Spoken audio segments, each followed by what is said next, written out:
राजा ययाति का अपने पुत्रों से युवावस्था देने की याचना।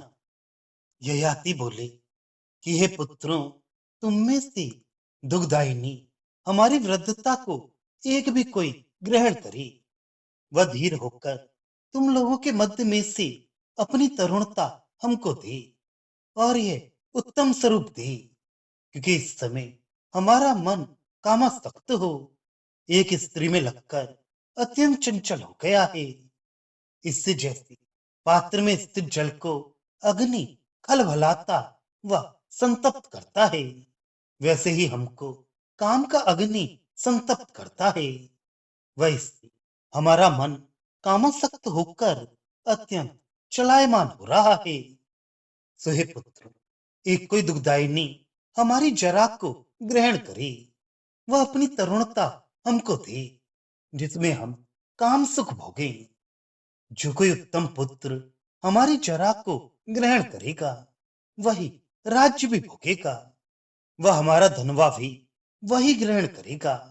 वह उसी को धन धान्य आदि अच्छी संपत्ति का सुख भी होगा। वह विपुल संतति भी उसी के होगी। वह कीर्ति यश भी उसी के होंगे। पुत्र बोले कि हे महाराज, आप तो धर्मात्मा हैं, इससे प्रजाओं को सत्य से पालते हैं, फिर आपका इस प्रकार का चंचल भाव कैसे हो गया? राजा याति बोले कि हमारे पूर्व समय में नाचने वाले लोग आए, उनका नृत्य देखने से हमारा चित्त काम से सम्मोहित हुआ। वही पुत्र वृद्धावस्था से देह व्याप्त हो गया। तब से हमारा मन काम से ऐसा व्याकुल हो गया है कि कहते ही नहीं बनता। इसी दशा में हम वन को गए। वहां हमने एक सुमुखी दिव्य रूपवती स्त्री देखी। वह पुत्रों, हमने उससे पूछा तो वह सती तो कुछ नहीं बोली। उसकी एक विशाला नाम सखी अति चारु चतुर है। उसने हमसे शुभ वह हमको सुख देने वाला ये वचन कहा कि जो तुम जराहीन हो जाओ तो ये तुमको प्रसन्न करे। सो इस प्रकार उसके कहे हुए वाक्य को अंगीकार कर हम अपनी जरा मिटाने के लिए घर आए हैं। वह उसी के लिए तुम लोगों से ऐसा कहा है। हमको कोई अपनी तारुण्य दे, वह हमारी जरा ले। ऐसा जानकर हे पुत्रों, हमारे सुख का देने वाला कर्म तुम में से एक को करना चाहिए। यह सुन उनमें अनु नाम पुत्र बोला कि पिता व माता के प्रसाद से पुत्र शरीर पाते हैं। वह राजन, धर्म भी पंडित लोग इसी शरीर से करते हैं। वह पुत्रों को माता पिता की शुश्रूषा विशेष रीत से करनी चाहिए, परंतु नवयौवन अवस्था का देना नहीं हो सकता, क्योंकि ये नृप मनुष्य प्रथम अवस्था ही में विषय वासना को भोगते हैं। सो इस समय हम लोगों के भोग का समय है। इससे हम तुम्हारी जरा नहीं ले सकते, ना अपनी तरुणता दे सकते हैं, क्योंकि आप बहुत दिन भोग चुके हैं, अब वृद्ध हुए हैं। ऐसे सुखों के भोगने की कौन आवश्यकता है? अब इस अवस्था में जो ऐसे भोग करोगे तो आपका जीवन भी नष्ट होगा। इससे हे महाराज, हम तुम्हारा वाक्य ना करेंगे।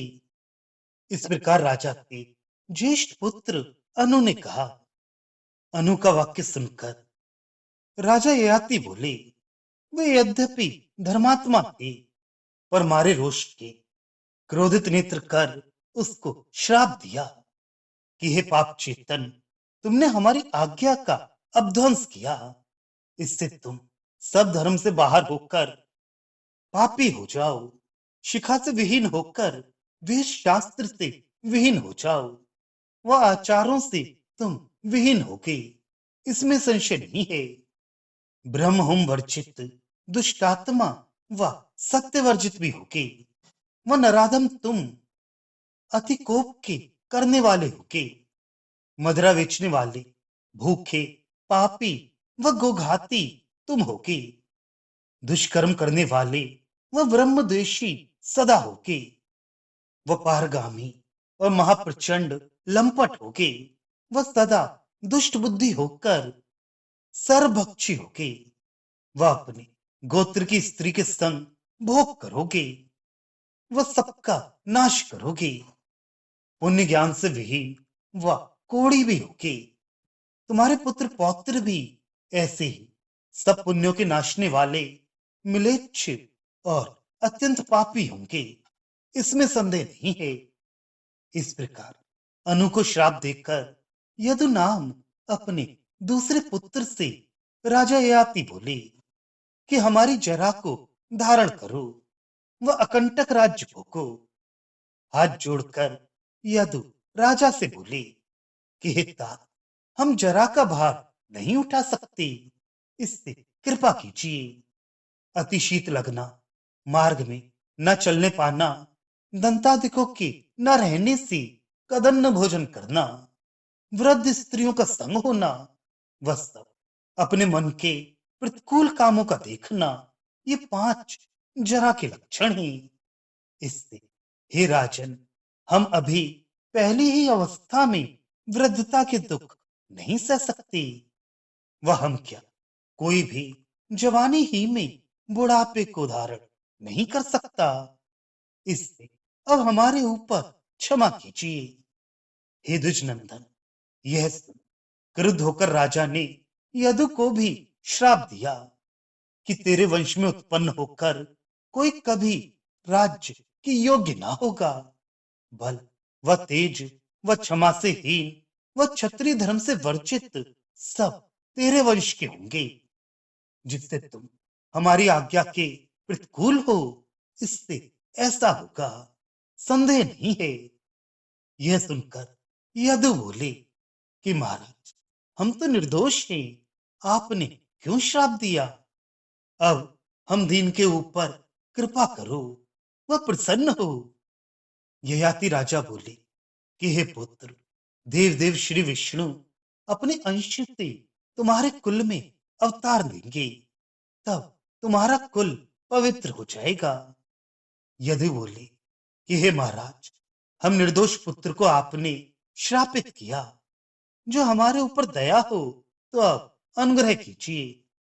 राजा बोले कि जो ज्येष्ठ पुत्र पिता के दुखों को हरता है, वह राज्य का भाग भोगता है, वह भार उठाता है। तुम भव्य अभव्य सब करोगे, इसमें संशय नहीं है, परंतु तुमने हमारी आज्ञा का नाश किया, इससे हमने महादंड से तुमको घातित किया, वह अब अनुग्रह नहीं हो सकता, तुम्हारी जैसी इच्छा हो वैसा करो।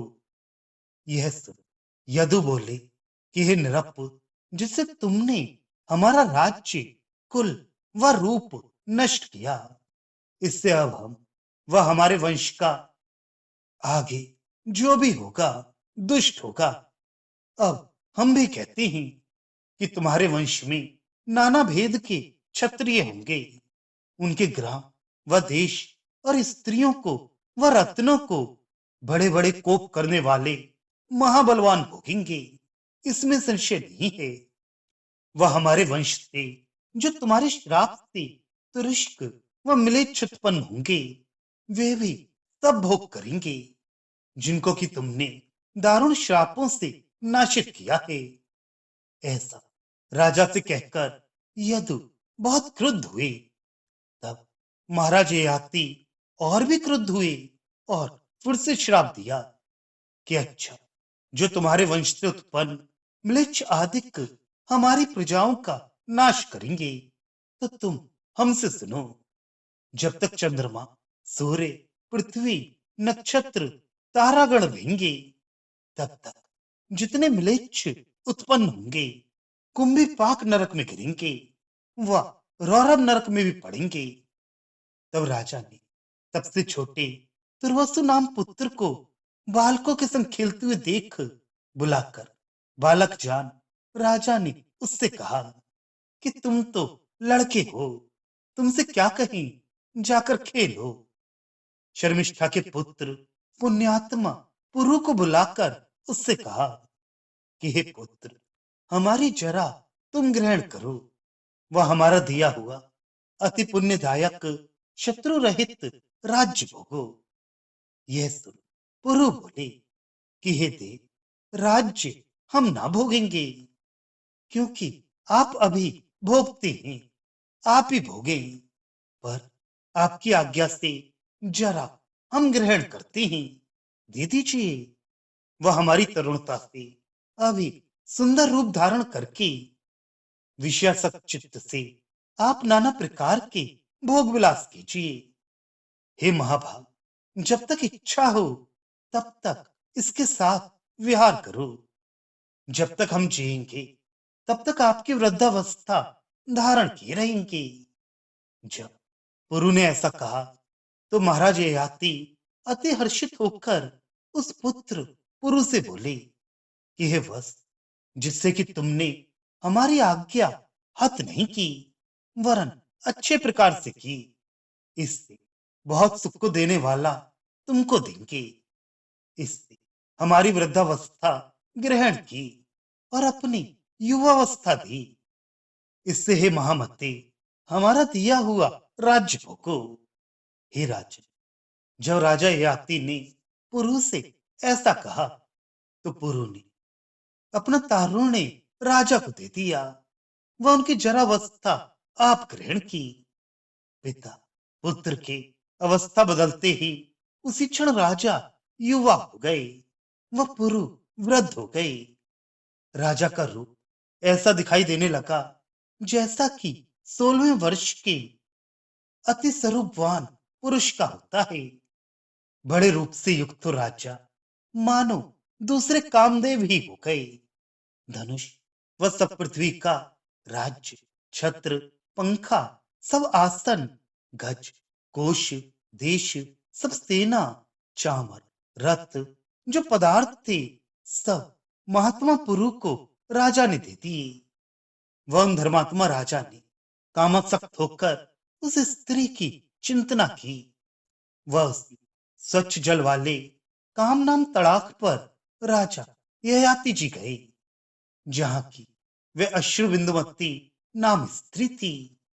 वह उस विशाल नयनी चारुपीन कुछ वाली मनोहर स्त्री को देख काम से अति व्याकुल मन होकर राजा विशाला से बोले कि हे महाभागी, हे चारुलोचने विशाले, जरा को त्याग करके वह तारुण्य को ग्रहण करके हम आ गए। अब हम तरुण होकर आए हैं, इससे तुम्हारी ये सखी हमको भजे। वह जो ये चाहती हो वह देंगे, इसमें संशय नहीं है। यह सुनकर विशाला बोली कि जब अब आप दुष्ट जरा का परित्याग करके आई तो एक दोष से और भी लिप्त होने से ये आपको अपना पति बनाना नहीं चाहती। ये सुनकर राजा बोले कि जो निश्चय से हमारा दोष तुम जानती हो तो कहो, उस गुण रूप दोष को हम अभी छोड़ देंगे, इसमें संशय नहीं है।